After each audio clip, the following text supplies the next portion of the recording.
Alguna vegada has sentit com si gener haver sigut una espècie de simulacre i durant aquests dies és com si la vida t'haguera colpejat de colp?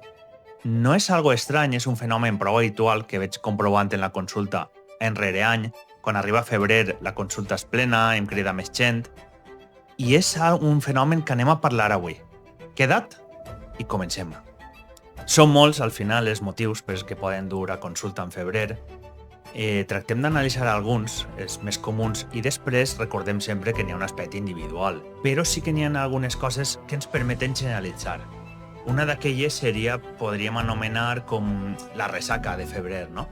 En gener sempre tenim la dopamina a tope, tenim propòsits nous.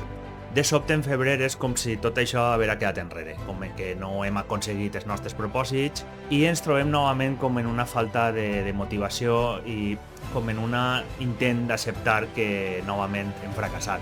En el febrer doncs, es converteix així en un xoc entre el que somiarem ser a inicis d'any i el que en realitat som un dia qualsevol. Un altre factor que també influeix en aquesta decaiguda de febrer són els factors externs, el clima, l'economia, i a més també ens trobem en un ambient apagat, amb poca llum.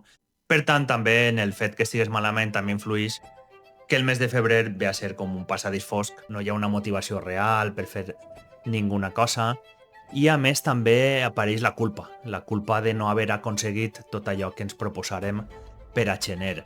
També hi ha un esgotament, és com si haurem invertit molta energia durant el mes de gener, de sobte és com un baixó general.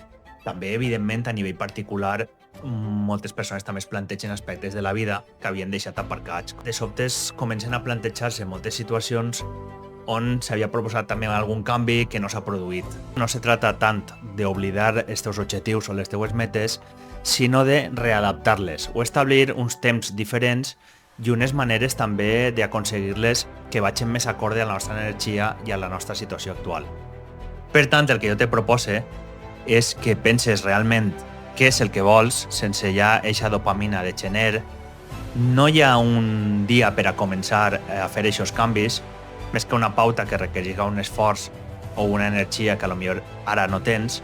El fet d'acceptar la situació actual, intentar analitzar quines són les coses que realment estan fallant, quines són les coses que realment et generen ansietat i que s'arrastren en el temps, tal vegada ahir és on hi ha que fer el treball, en aquest anàlisi de quines coses estan fallant. Et sents així en febrer? Penses que realment es pot superar d'altres maneres? Et llisquen comentaris.